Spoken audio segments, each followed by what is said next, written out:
What's up guys? Kumusta kayo? It's me again, Joseph Kate. So for today's video guys, let's talk about BDO Personal Loan Calculator. So when we say BDO Personal Loan Calculator, we will be talking about monthly amortizations of your planned loan amount kapag balak nyo mag-personal loan sa BDO.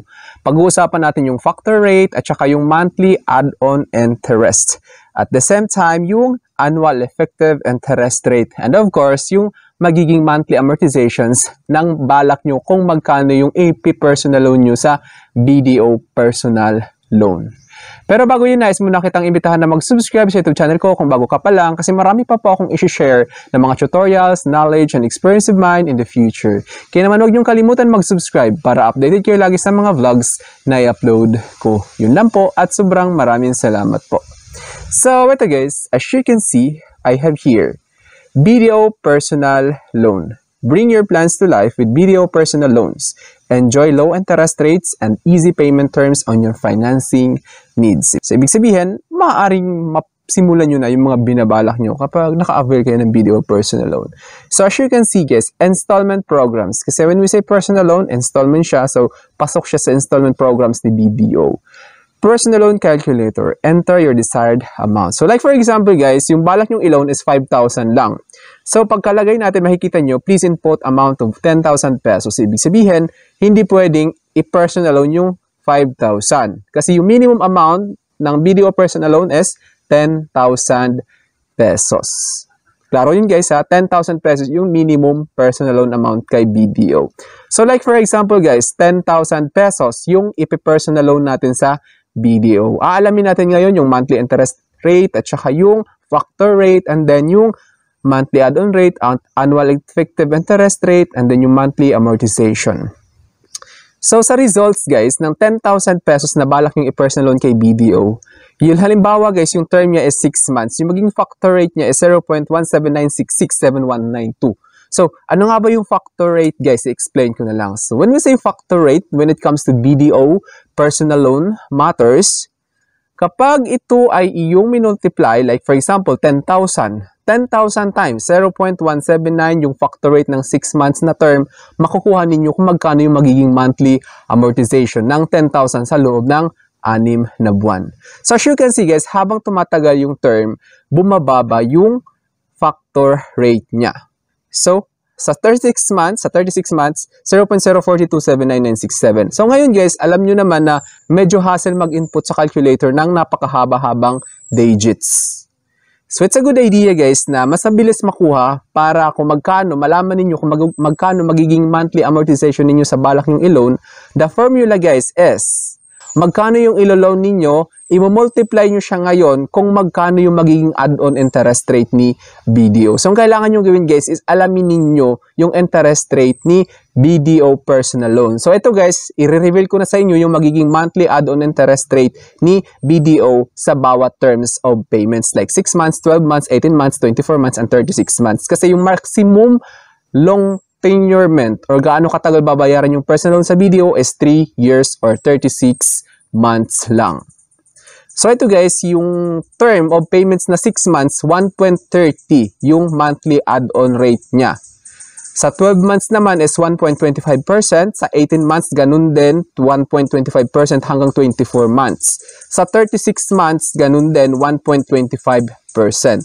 So, mapapansin nyo, mas mababa kapag 1 year up to 3 years yung babayaran or katagal babayaran yung personal loan ninyo. Kapag 6 months lang is 1.30%. So ngayon ang gawin nyo guys, kung magkano yung balak yung i-loan, i-multiply nyo siya ngayon sa 1.25% kung balak nyo hanggang 12 months, 18 months, 24 months, or 36 months itatagal yung loan ninyo. Tapos, kung magkano yun, multiply nyo sa 1.25%, yung result guys is i-multiply nyo naman siya sa 12, 18, 24, or 36. Kung alin yung napili nyo, kung 12 months ba, 18 months, 24 months, 36 months ang itatagal ng loan. So, ayan, nakikita nyo naman guys, kung magkano yung balak nyong i-loan, loan amount times monthly add-on rate, then yung result naman guys is i-multiply nyo siya sa 12 months, 6 months, 12 months, 18 months, or 24. Nakikita nyo naman, loan amount times 1.25% or 1.30%, depende sa terms of payment, then times kung gaano katagal. Uulitin ko, yung formula is loan amount times monthly add-on rate. Then, yung result naman guys is i-multiply nyo siya kung ilang buwan nyo siya babayaran.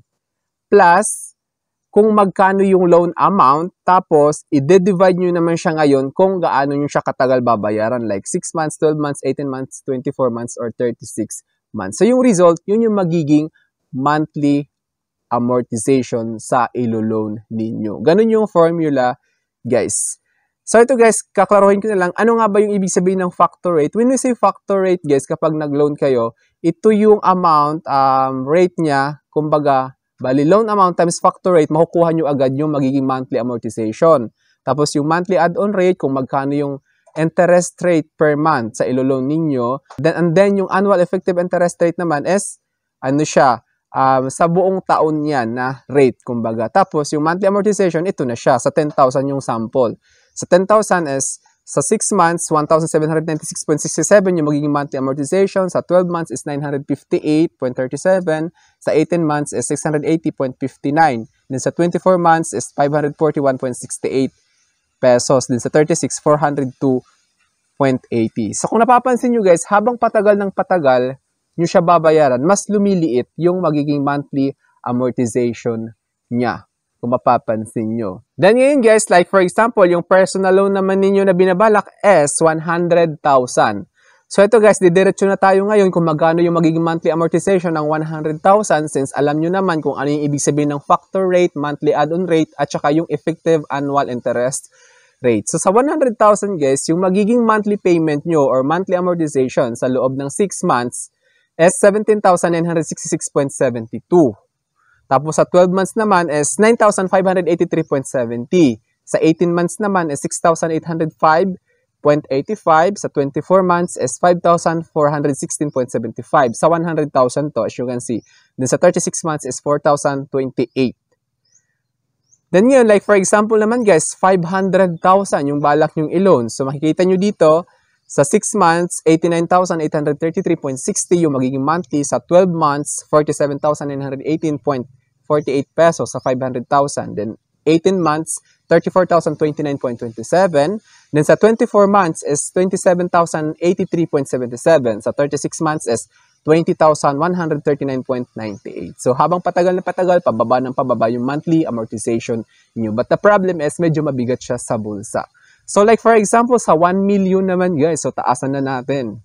Sa 6 months, yung 1 million, yung magiging monthly amortization is 179,667.19. Sa 12 months is 95,836.96. Then sa 18 months is 68,058.53. Sa 24 months is 54,167.53. Then sa 36 months is 40,279.97. So, ganun yung sample computation, guys, ng 10,000, 100,000, 500,000, and 1 million. So, I think that's all for now. So, sana may na-share ako. Don't forget to subscribe for more videos. It's me again, Joseph Kate, that says, we don't have cash because we go for cashless transactions. Bye-bye!